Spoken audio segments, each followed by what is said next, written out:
Dear students, आज की जो हमारी क्लास है हिस्ट्री की 9th क्लास में, उसमें हम इस क्लास में मेकिंग ए सोशलिस्ट सोसाइटी के बारे में हम देखते हैं। समाजवादी समाज का निर्माण किस प्रकार होता है, सोशलिस्ट सोसाइटी की मेकिंग किस प्रकार होती है, वो हम देखते हैं। ड्यूरिंग द सिविल वार के दौरान, गृह युद्ध के दौरान, the Bolshevik kept industries and banks nationalised. गृह युद्ध के दौरान बोल्शेविकों ने इंडस्ट्री और बैंकों का राष्ट्रीयकरण जारी रखा। They permitted peasants to cultivate the land that had been socialised, और उन्होंने किसानों को उस जमीन पर खेती करने की छूट दे दी जिसका समाजीकरण किया जा चुका था।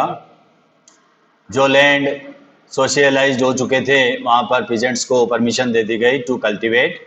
Bolshevik used confiscated land to demonstrate what collective work could be.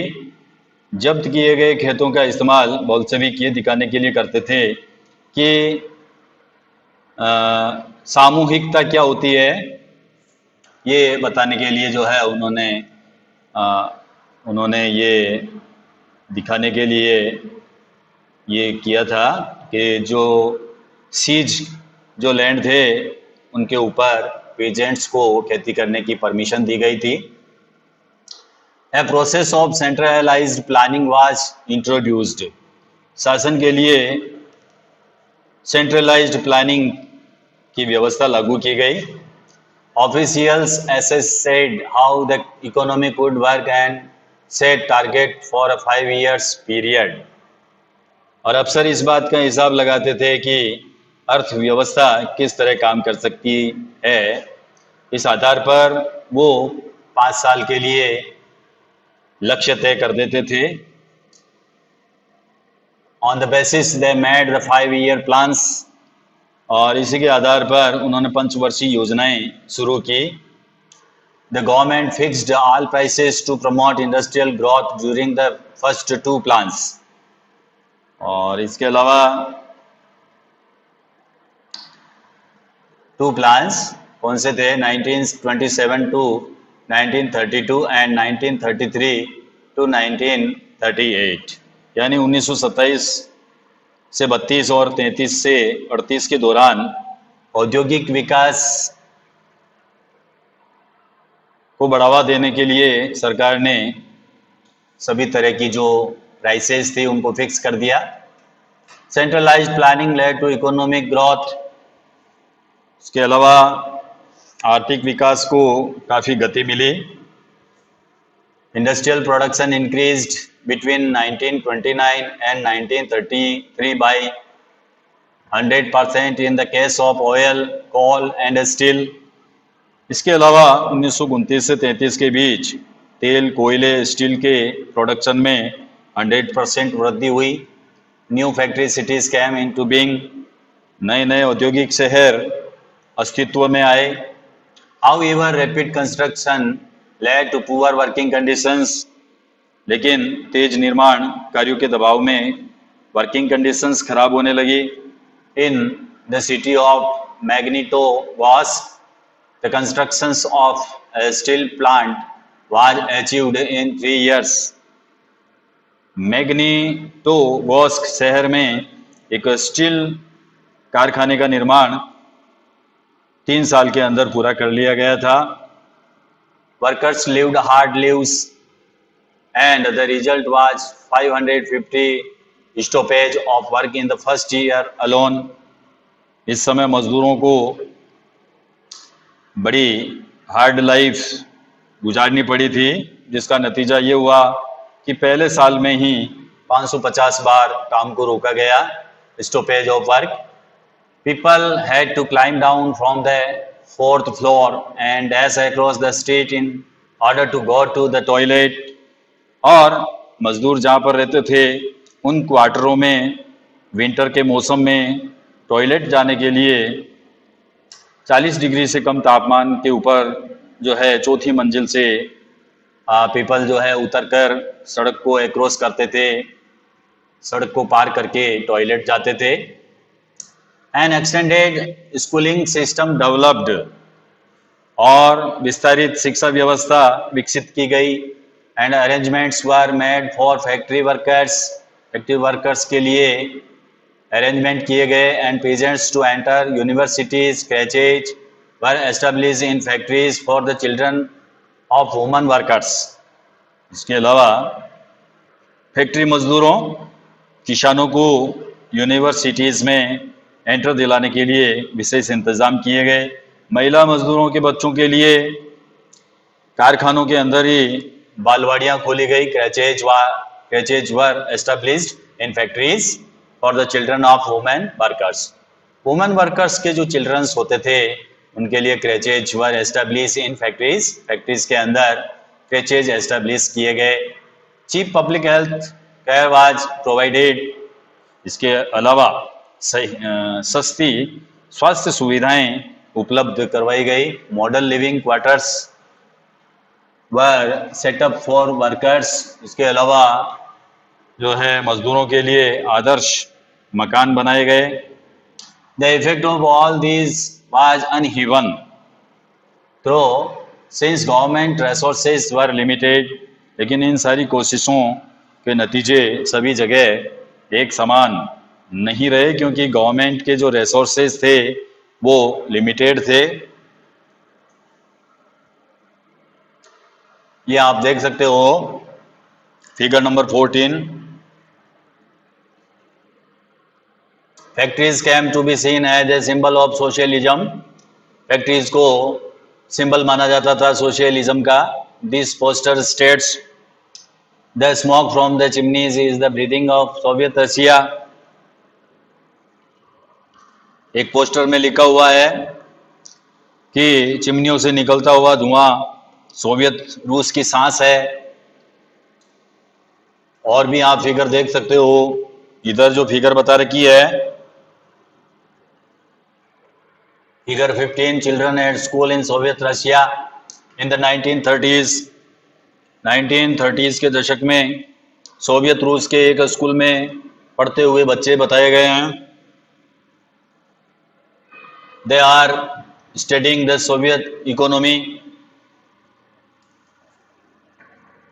बच्चे सोवियत इकोनॉमी को स्टडी कर रहे हैं। Figure number 16, a child in Magnitogorsk during the first 5-year plan. पहली पंचवर्षीय योजना के दौरान मैग्निटोगोर्स्क का एक बच्चा है। He is working for Soviet Russia. ये बच्चा सोवियत रूस के लिए काम कर रहा है। नेक्स्ट आपके है figure 17, factory dining hall in the 1930s। 1930 के दशक में एक कारखाना बता रखा है, उसमें ये डाइनिंग हॉल है जहाँ पर वर्कर्स बैठकर भोजन करते थे। नेक्स्ट है dreams and realities of Soviet childhood इन 1933। 1933 में सोवियत बचपन के स्वप्न और रियलिटीज यथार्थ। डियर ग्रैंडफादर कालिनिन, प्रिय दादाजी कालिनिन, माई फैमिली इज लार्ज, मेरा परिवार लार्ज है। देयर आर 4 चिल्ड्रन, वहाँ पर 4 चिल्ड्रन हैं। We don't have a father, हमारे फादर नहीं हैं। ही डाइड, वो मारे गए हैं। Fighting for the workers cause, मजदूरों के लिए लड़ते हुए मारे गए हैं। And my mother is ailing, और मेरी माँ बीमार है। I want to study very much, मैं बहुत पढ़ना चाहता हूँ। But I can not go to school, लेकिन मैं स्कूल नहीं जा सकता। I had some old boots, मेरे पास में ओल्ड बूट्स है। But they are completely torn, लेकिन वो कंप्लीटली टॉर्न हो चुके हैं।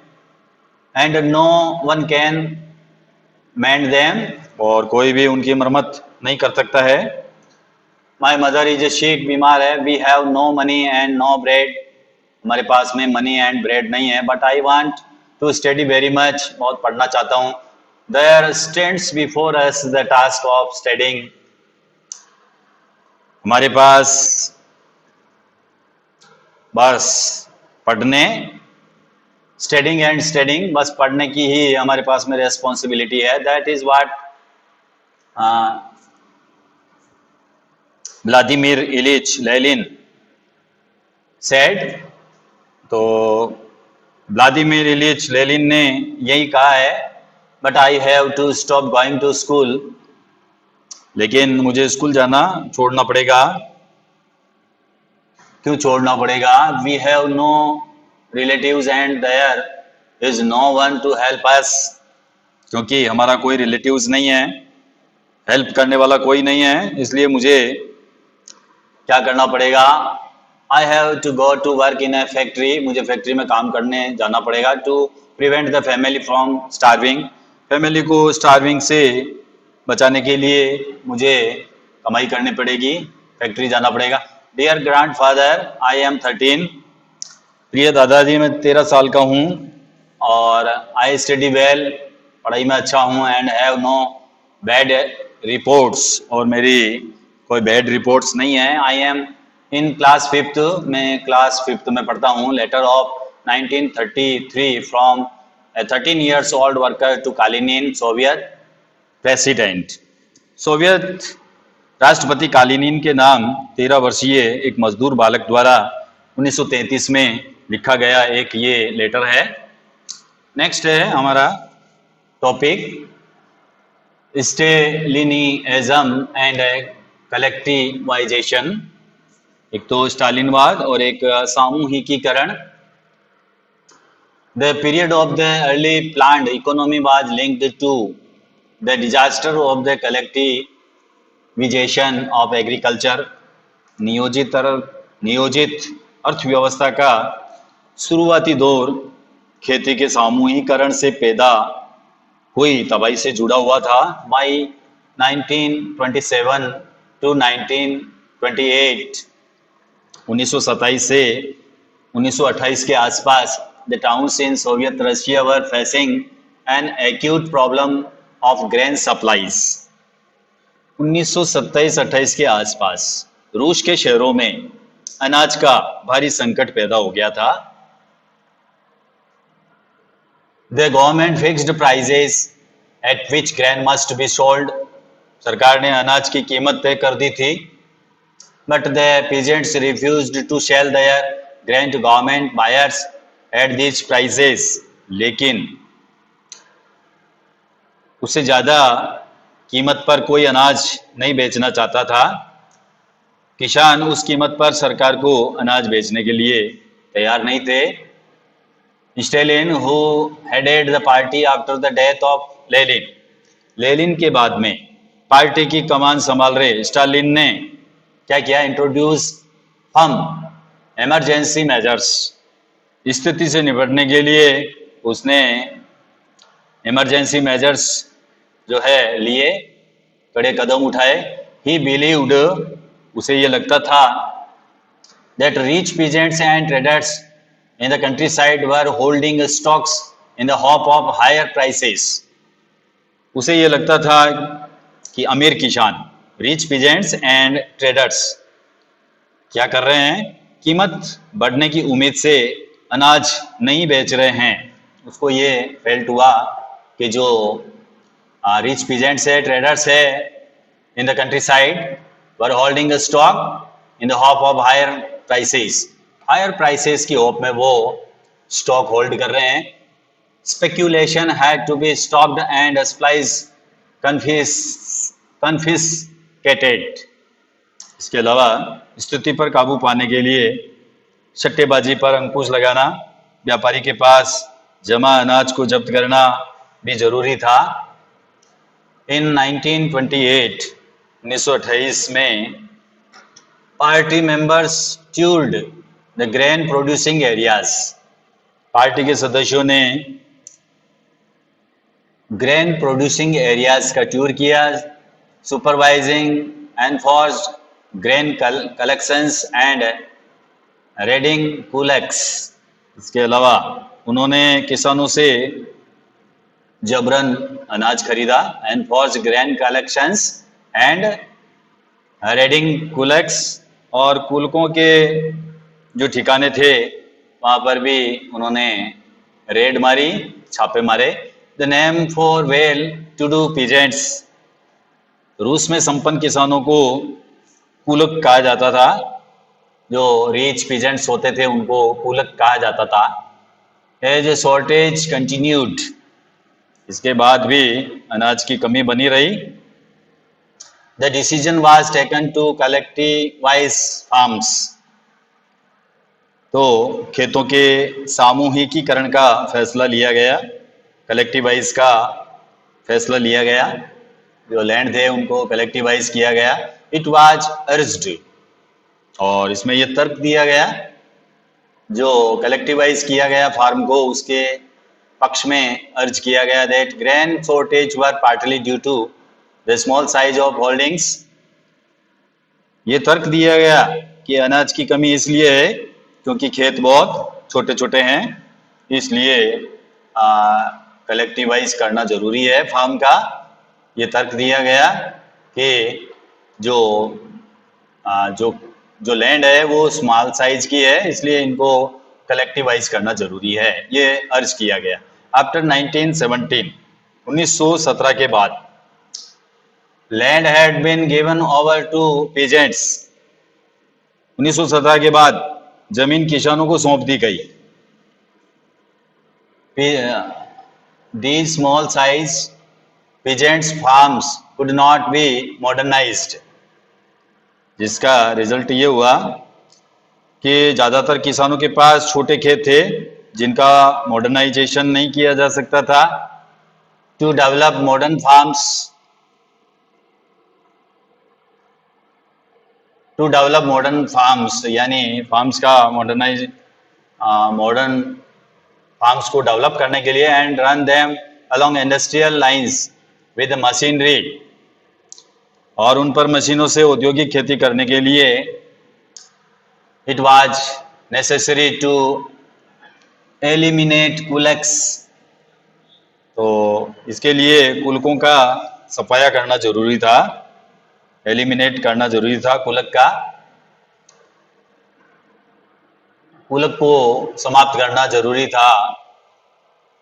Take away land from peasants and establish state controlled large farms, किसानों से जमीन छीनना और गवर्नमेंट कंट्रोल विशाल खेत बनाना जरूरी माना गया था, जिसके ऊपर गवर्नमेंट का कंट्रोल हो, स्टेट कंट्रोल हो लार्ज फार्म्स के ऊपर। तो इस प्रकार जो है गवर्नमेंट ने जरूरी समझा कि जो कुलक है, रिच पीजेंट्स के जो फार्म्स है उनको जो है हटा दिया जाए, एलिमिनेट कर दिया जाए। What followed was Stalin collectivization program, इसके बाद स्टालिन का सामूहिकीकरण कार्यक्रम शुरू हुआ था।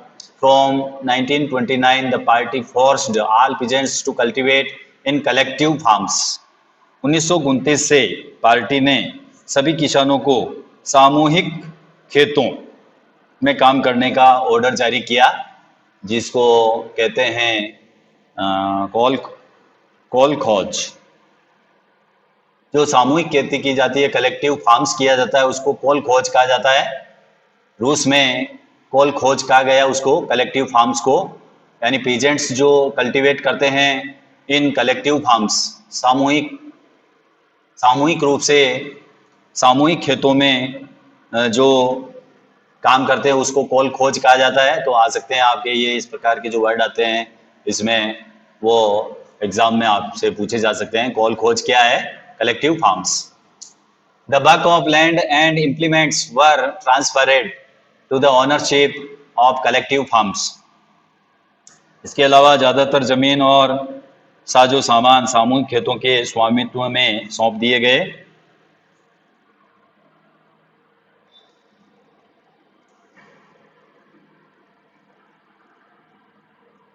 Peasants worked on the land and the coal खोज profit was shared।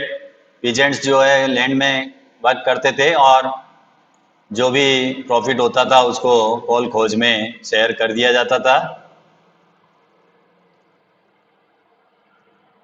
Enraged peasants resisted the authorities and destroyed their livestock। सभी किसान सामूहिक खेतों पर काम करते थे और कोल खोज के मुनाफे को सभी किसानों में बांट दिया जाता था, और वे अपने जानवरों को भी खत्म करने लगे, लाइव स्टॉक को खत्म करने लगे। between 1929 and 1931. 1929 से 1931 के बीच में the number of cattle fell by 1/3. मवेशियों की संख्या 1/3 की कमी हो गई थी, 1/3 जो कैटल थे वो कम हो गए थे. Those who resisted collectivization were severely punished. इसके अलावा सामूहिकीकरण का विरोध करने वालों को सजा दी जाती थी. Many were deported and exiled. बहुत सारे लोगों को डेपोर्टेड कर दिया गया, यानी उनको बर्खास्त या गांव से निकाल दिया गया, उनको निर्वासन दे दिया गया. एंड एग्जाइल्ड, और उनको एग्जाइल कर दिया, वही निर्वासित कर दिया. एज द रेसिस्टेड कलेक्टिवाइजेशन, सामूहिकीकरण का विरोध करने वाले जो पीजेंट्स थे, अर्ज्ड, उन्होंने अर्ज किया that they were not rich and they were not against socialism. सामूहिकीकरण का विरोध करने वाले जो पीजेंट्स थे, उनका ये कहना था कि वो न तो रिच है और न ही वो सोशलिज्म के अगेंस्ट में है. दे merely did not want to work in collective farms for a variety of reasons. वे बस विभिन्न कारणों से सामूहिक खेतों पर काम नहीं करना चाहते थे. पीजेंट्स जो थे वो बहुत सारे ऐसे रीजन्स थे जिनके कारण वो कलेक्टिव फार्म्स के ऊपर काम नहीं करना चाहते थे. Stalin governments allowed some independent cultivation. Stalin सरकार ने सीमित स्तर पर स्वतंत्र किसानों की व्यवस्था भी जारी रखी. But treated such cultivators unsympathetically. लेकिन ऐसे किसानों को कोई खास मदद नहीं दी जाती थी, इनके प्रति कोई सिंपैथी नहीं रखी जाती थी. In spite of collectivisation production did not increase immediately. तो सामूहिकीकरण के बावजूद भी प्रोडक्शन में कोई वृद्धि नहीं हुई. In fact the bed harvest of 1930 to 1933 led to one of most devastating famines in Soviet history when over 4 million died. बल्कि 1930 से 1933 की खराब फसलें के बाद, यानी 1930 और 1933 के बाद में फसल खराब हो गई. उसके बाद सोवियत इतिहास का सबसे बड़ा अकाल पड़ा, जिसमें 4 मिलियन डाइड, यानी 40 लाख से ज़्यादा लोग मारे गए थे.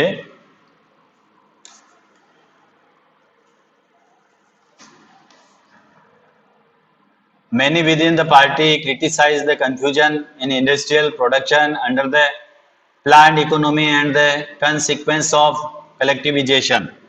सामूहिकीकरण के विरोध और गवर्नमेंट की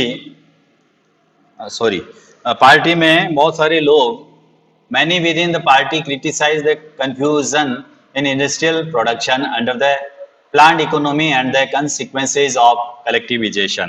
पार्टी में बहुत सारे लोग नियोजित अर्थव्यवस्था के अंतर्गत औद्योगिक उत्पादन में पैदा हो रहे भ्रम को और इसके अलावा सामूहिकीकरण के परिणामों की भी आलोचना कर रहे थे. Criticize and confusion in industrial production under the planned economy and the consequence of collectivization. यानी नियोजित अर्थव्यवस्था के अंतर्गत औद्योगिक उत्पादन में जो है सामूहिकीकरण के परिणामों की क्रिटिसिज्म हो रही थी. Stalin and his sympathizers charged these critics with conspiracy against socialism. Stalin और उसके सहयोगियों ने ऐसे क्रिटिक्स पर समाजवाद के खिलाफ साजिश रचने का आरोप लगाया. तो जो क्रिटिसाइज थे, इनके ऊपर जो है आरोप लगाए गए. Accusation were made through out the country. और देश भर में बहुत सारे लोगों पर इसी तरह के आरोप लगाए गए, एक्यूजेशंस किए गए. एंड बाय 1939 और 1939 तक over 2 million were in prison और लेबर कैंप। 1939 तक 20 लाख से ज़्यादा लोगों को या तो प्रिजन में डाल दिया या लेबर कैंप में उनको भेज दिया गया। Most were innocent of the crimes. उनमें से बहुत सारे लोग जिनका कोई अपराध नहीं था, but no one spoke for them, लेकिन उनकी कोई सुनने वाला नहीं था। A large number were forced to make false confessions under torture, were executed. Several among them were talented professionals. बहुत सारे लोगों को यातनाएं देकर उनसे इस आशय के बयान भी लिए गए कि उन्होंने सोशलिज्म के विरुद्ध साजिश में हिस्सा लिया है, और इसी आधार पर उन्हें क्या किया गया, एक्सक्यूटेड कर दिया। Several among them were talented professionals, और इनमें से कई प्रतिभावान भी थे, और बहुत सारे ऐसे लोग भी थे जिनसे जबरन सोशलिज्म के अगेंस्ट में उनसे बयान लिए और उनको एक्सक्यूटेड कर दिया। और बहुत सारे जो थे इनमें वो प्रतिभावान पेशेवर लोग भी थे, प्रोफेशनल्स थे।